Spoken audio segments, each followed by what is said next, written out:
নবাব জাতি, একটু ব্যথা সহ্য করতে পারে না। ব্যথা একটু উঠলেই ধরে যে পেট কেটে বাচ্চা বের করে ফেলায়। আমি তোমার মুখে শুকনো হাসিটা মানায় না, তোমার মুখে সতেজ হাসিটা বেশি মানায়। তো ডং দেখে আর বাঁচি না।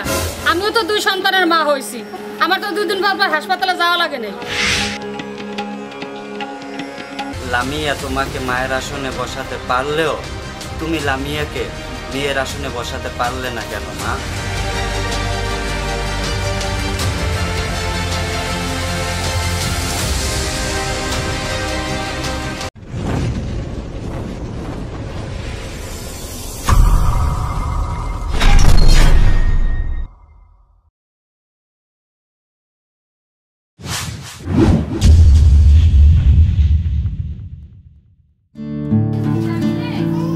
শাকিল আসছ ঘরে? হ্যাঁ মা আছি, তুমি ভিতরে আসো। কি বলবা মা, বলো। শাকিল, বৌমার তো 7 মাস চলছে, আর বৌমাকে কবে বাপের বাড়ি পাঠাবি? ঠিক বুঝলাম না মা, এই অবস্থায় লামিয়াকে বাপের বাড়ি পাঠাবো কেন? সাধারণত প্রথম বাচ্চা বাপের বাড়িতেই হয়, প্রথমবার বাচ্চার মা হবে। কখন কি হয় বলা তো যায় না, কিছু একটা হয়ে গেলে তো শ্বশুরবাড়ির লোকজন আমাদেরকে দায়ী করবে। মা তুমি তো জানো আমার শ্বশুর বাড়ি গ্রামে, তাছাড়া ওদের বাড়ি থেকে হাসপাতাল ক্লিনিক অনেক দূরে। আল্লাহ না করুক লামিয়ার যদি একটা কিছু হয়ে যায়, তখন সময় মতো ওরা তো হাসপাতালে নিয়ে যেতে পারবে না। মা তুমি তো জানো আমার শাশুড়ি বেঁচে নেই, আমার শাশুড়ি যদি বেঁচে থাকতো তাহলে একটা কথা ছিল। আর এই অবস্থায় লামিয়াকে ওর বাপের বাড়ি যদি পাঠাই তাহলে ওর প্রতি কে খেয়াল রাখবো? তার চেয়ে বরং এখানেই থাক। জানিস একটা বাচ্চা হলে খরচ কত? এখনকার মেয়েরা তো নবাব জাতি, একটু ব্যথা সহ্য করতে পারে না। ব্যথা একটু উঠলেই ধরে যে পেট কেটে বাচ্চা বের করে ফেলায়। তুই জানিস কাটা ছিঁড়া করতে কত খরচ, মেলা ঝামেলা। তুই আমার কথা শোন, হ্যাগো মাইয়া হ্যাগো কাছে দিয়া হ্যাগো ঝামেলা হেরা বুঝুক। ওদের বাড়ির মেয়ে হলেও লামিয়া এখন আমার স্ত্রী, আমার অনুগত সন্তানের মা। ওদের চাইয়ে দায়িত্ব কর্তব্যটা আমার অনেক বেশি। সামান্য কয়টা টাকার জন্য আমার স্ত্রী আর সন্তানকে আমি বিপদে ফেলতে চাই না। মা আমার অফিসে দেরি হয়ে যাচ্ছে, আমি গেলাম অফিসে।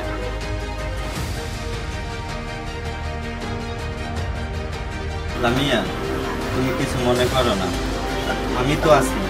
আল্লাহর রহমত আমার কিছুই হবে না, তুমি আমাকে আমার বাবা বাড়িতে দিয়ে আসবে। আমি তোমার মুখে শুকনো হাসিটা মানায় না, তোমার মুখে সতেজ হাসিটা বেশি মানায়। তোমার নিজের প্রতি খেয়াল রেখো, আমি এখন অফিসে যাই।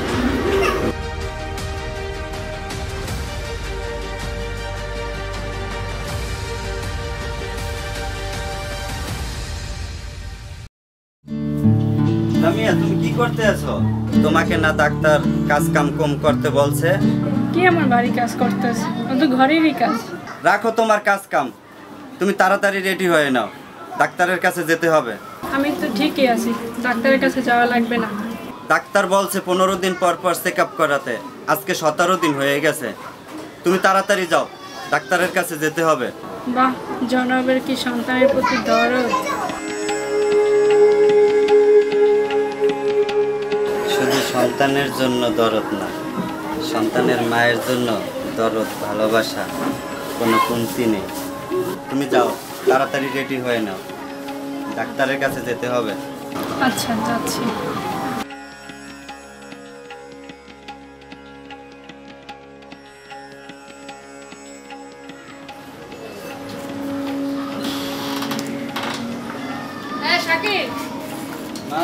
অফিস থেকে আসলি, এখন আবার বউ নিয়ে কই যাইতেছস? মা লামিয়াকে নিয়ে একটু হাসপাতালে যাচ্ছি চেক আপ করাতে। তো ডং দেখে আর বাঁচি না। আমিও তো 2 সন্তানের মা হয়েছি, আমার তো 2 দিন পর পর হাসপাতালে যাওয়া লাগে না।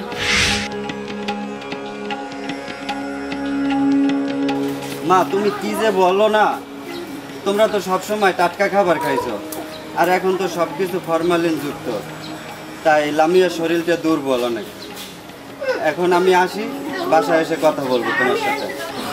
লামিয়া চলো।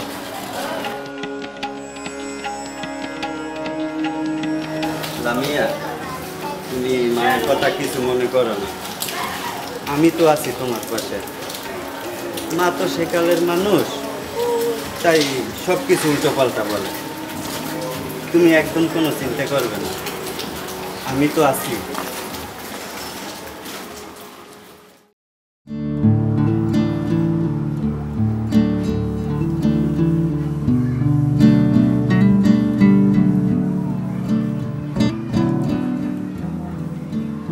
হ্যালো হ্যালো কি ব্যাপার শাকিল, তুমি আজকে অফিসে আসলে না কেন? বস, আমার স্ত্রী গর্ভবতী আর আজকে একটু অসুস্থ হয়ে পড়ছে, তাই আমি আসতে পারিনি। ও আচ্ছা, ঠিক আছে, তাহলে কালকে সময় মতো অফিসে চলে আসো। বস, আর একটা কথা বলার ছিল। হ্যাঁ বলো। বস, আমার না 1 মাসের ছুটি লাগবে। কি বলছো, 1 মাসের ছুটি? গর্ভবতী তোমার স্ত্রী, অথচ তুমি 1 মাসের ছুটি যাচ্ছ, ব্যাপার কি? বস, এখন থেকে আমি পুরো সময়টা আমার স্ত্রীর পাশে থাকতে চাই। তাই বলে তোমাকে 1 মাসের ছুটি কিভাবে দিব? মহিলা মানুষ হলে না হয় গর্ভকালীন ছুটি দেওয়া যেত। গর্ভকালীন ছুটিটা মহিলারাই শুধু পায়, পুরুষরা পাবে না কেন বস? গর্ভকালীন সময়টাতে গর্ভবতীর স্ত্রীর পাশে তার স্বামীর থাকাটা একান্ত জরুরি। সুতরাং গর্ভকালীন ছুটিটা একজন গর্ভবতীর মহিলার পাশাপাশি একটা পুরুষেরও সেটা প্রাপ্য। প্রতিটা পুরুষেরই দায়িত্ব গর্ভকালীন সময়টাতে গর্ভবতীর স্ত্রীর পাশে থাকা। বস, এই কোম্পানিতে আমি 6 বছর চাকরি করে এই কোম্পানিতে আমি অনেক কিছু দিয়েছি। কোম্পানি এই সময়টাতে আমাকে 1 মাসের কি ছুটি দিবে না? আচ্ছা ঠিক আছে, কালকে অফিসে এসে একটা ছুটির দরখাস্ত দিও, আমি দেখি কতদূর কি করতে পারি। ঠিক আছে বস।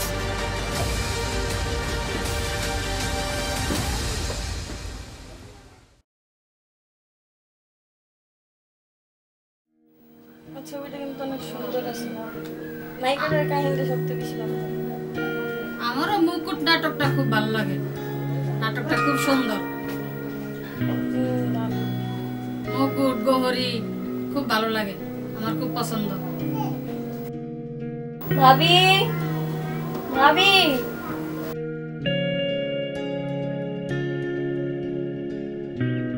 কিছু করবা? কিছু লাগবে তোমার? টেবিলের উপরে বাবুর দুধটা আছে, একটু গরম করে আনো তো।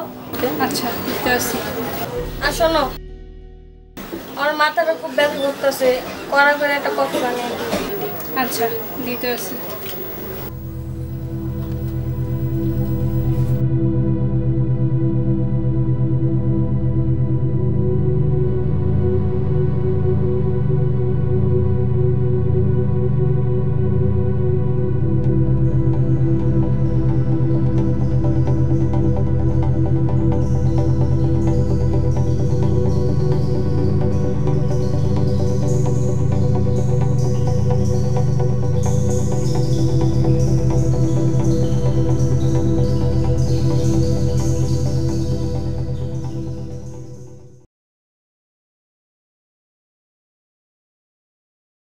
লামিয়া, তুমি কিছু চিন্তা করো না, আমি তো তোমার পাশে সবসময় থাকবো।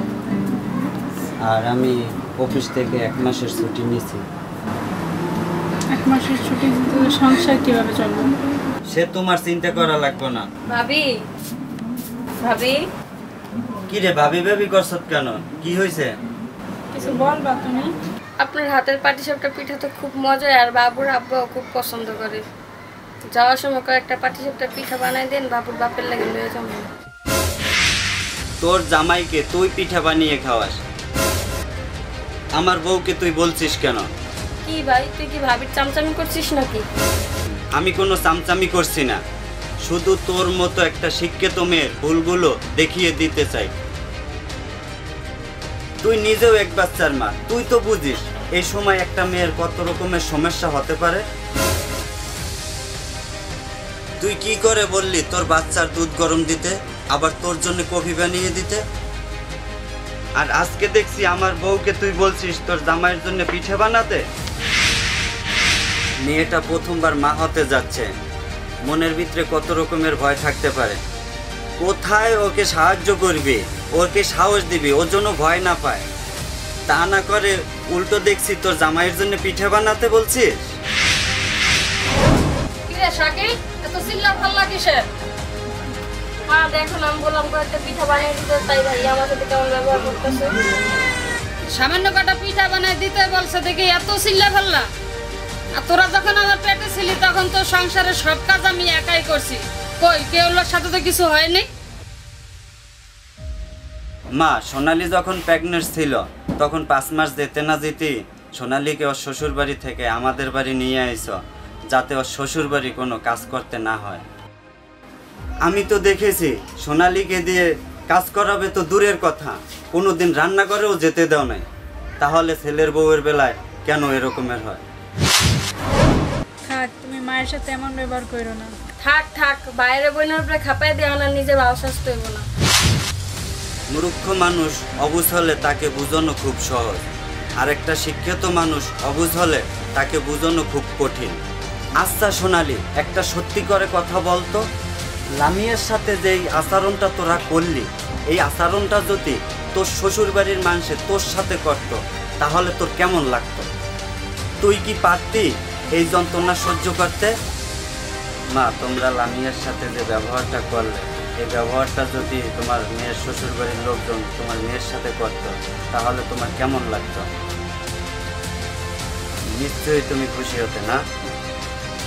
তাহলে লামিয়ার বেলায় এমন কেন? লামিয়া তো কারো মেয়ে, কারো বোন। তুমি এত কিছু করার পরেও লামিয়া তোমাকে মায়ের মতো মনে করে। কি বলে জানো, আমার মা নেই, আমার শাশুড়ি তো আছে, শাশুড়ি আমার মা। লামিয়া তোমাকে মায়ের আসনে বসাতে পারলেও তুমি লামিয়াকে মেয়ের আসনে বসাতে পারলে না কেন মা?